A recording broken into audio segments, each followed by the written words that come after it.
शादी पर लड़की वालों ने दूल्हा को 2 अदद भैंसे, 2 अदद गाय, 2 अदद ऊंट, 2 अदद बकरियां, 2 अदद मुर्गा और मुर्गी, 2 अदद बतखें, 2 खरगोश, दूल्हे के हर भाई को एक एक मोटरसाइकिल और उम्रा की टिकट बतौर तोहफा दे दिए। नाज़रीन, ऐसी ऐसी अजीबो गरीब कहानियां शादियों पर सामने आती हैं कि अक्ल दंग रह जाती है। पीक सीजन है, कहानी नंबर 2 सुने।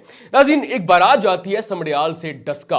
अब दोनों पार्टीज खूब मालदार हैं, पैसे की नुमाइश करने में इन दोनों का कोई सानी नहीं। अब लड़के वालों ने यह सोच रखा है कि हम जब लड़की के घर पहुंचेंगे, जब गली में दाखिल होंगे, हमने पैसों की बारिश कर देनी है ताकि लड़की वाले हैरान परेशान हो जाएं, वो दंग रह जाएं कि ये इतने मालदार लोग हैं। दूल्हा के दोस्तों ने यह फैसला कर रखा है कि हम जब उस गली में पहुंचेंगे तो हम छतों पर चढ़ जाएंगे, वहां से पैसों की बारिश कर देंगे। लेकिन लड़की वालों का यह कहना है कि हमारा भी रिवाज है कि हम दूल्हा को ऐसा गिफ्ट देते हैं कि वो हैरान परेशान हो जाए। अब एक तरफ लड़के वाले लड़की वालों को इंप्रेस करने के लिए खूब पैसों की बारिश कर रहे हैं, नमूदो नुमाइश का मुजाहरा कर रहे हैं, जबकि दूसरी जानब लड़की वालों ने भी पूरा इंतजाम कर रखा है। आप विजुअल्स में देख सकते हैं कि लड़के वाले पैसों की बारिश कर रहे हैं।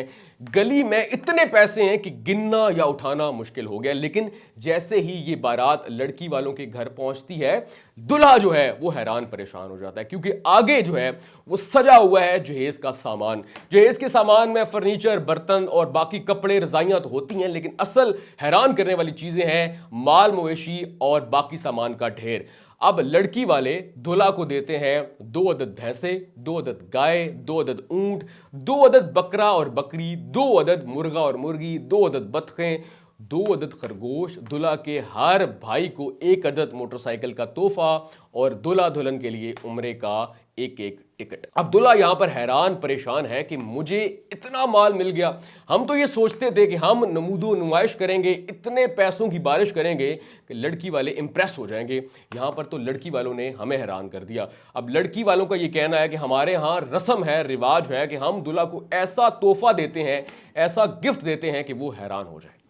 नाज़रीन, इन्होंने तो हैरान कर दिया, लेकिन मेरे यहां पर बहुत सारे सवालात हैं। आपने तो नमूदो नुमाइश का मुजाहरा कर दिया, करोड़ों का सामान दे दिया, लड़के वालों ने भी खूब पैसों की बारिश की, अपना आप मनवाने की कोशिश की, लेकिन आपने इनकी अगली जिंदगी के बारे में भी सोचा है?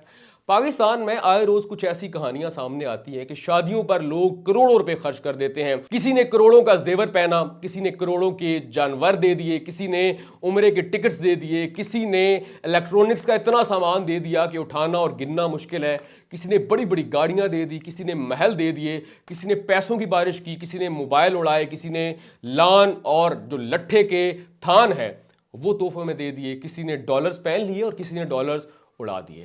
अब मुझे समझ नहीं आती कि बतौर कौम हमारा मुआशरा किस तरफ जा रहा है। सिर्फ दुनिया के नक्शे पर 3 मुल्क ऐसे हैं जहां पर ऐसी अजीबो गरीब रस्में शादी के दिनों में नजर आती हैं: पाकिस्तान, भारत और बांग्लादेश।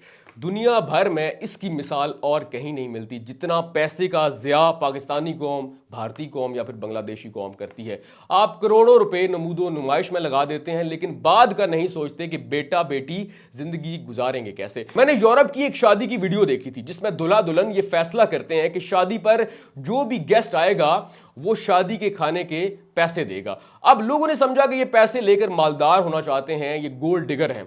लेकिन लड़की का ये कहना था कि मैंने एक यतीम खाना देखा था, मैंने सोच रखा है कि अपने पैसे तो दूंगी, अपना हिस्सा तो मिलाऊंगी, लेकिन मेहमानों से जो रकम हासिल होगी वो तमाम पैसे उस यतीम खाने में दूंगी ताकि उनका गुजारा 2-4 माह चल सके। लेकिन पाकिस्तान में मामला बिल्कुल उल्ट है। जितने भी सफेद पोश लोग हैं, भीख मांगने वाले हैं, दिहाड़ीदार मजदूर हैं, उन्हें शादी के खाने के करीब भी फटकने नहीं दिया जाता। हत्ता के हद तो यह है कि अगर ऐसे लोगों को बतौर भीख थोड़ा सा खाना मिल भी जाए तो वो खाना बिल्कुल भी नहीं होता जो कि आम या फिर वीआईपी मेहमान खाते हैं। इन्हें बचा खुचा खाना दिया जाता है या फिर इनके लिए खाना अलग से बनाया जाता है। अब इस शादी में मैं समझ नहीं आ रही कि मैं इस पे खुशी का इजहार करूं, मैं हैरान हूं, मैं खुद को पीट लूं या फिर इन लोगों की इस हालत पर अफसोस का इजहार करूं कि आपने इतना माल मता दे दिया लड़की को, आपने उसे शायद इतनी अच्छी तरबियत ना दी हो। लड़के वालों ने लाखों करोड़ों रुपए सिर्फ अपने आप को मनवाने के लिए और लड़की को इंप्रेस करने के लिए उड़ा दिए। शायद पड़ोस में कोई शख्स भूखा मर रहा हो। निकाह जो है वो फेस्टिवल नहीं है, ये एक मजहब का रुकन है, निकाह एक इबादत है, इसको आसान बनाइए। पाकिस्तान में लाखों खवातीन ऐसी हैं जिनकी उम्र निकाह की गुजर चुकी, लेकिन सिर्फ जहेज के पैसे ना होने की वजह से, नमूदो नुमाइश के लिए माल ना होने की वजह से उनकी शादियां नहीं हो सकी। तो खुदारा अपनी नमूदो नुमाइश के चक्कर में उनका इस्तेसाल मजीद मत करें। उनके दिल में क्या जाएगी कि हमारे वालिदैन के पास इतना पैसा नहीं है कि हम भी दुनिया को दिखा सकें कि हमारे वालिदैन ने हमारी शादी किस धूमधाम से की। आपकी शादी चंद हज़ार रुपये, चंद लाख रुपए में भी हो सकती है, और जो बकिया पैसे हैं उसमें किसी गरीब की बेटी या फिर बेटे की शादी भी हो सकती है। तो खुदारा इस रस्म को आज ही ख़त्म करने की कोशिश करें।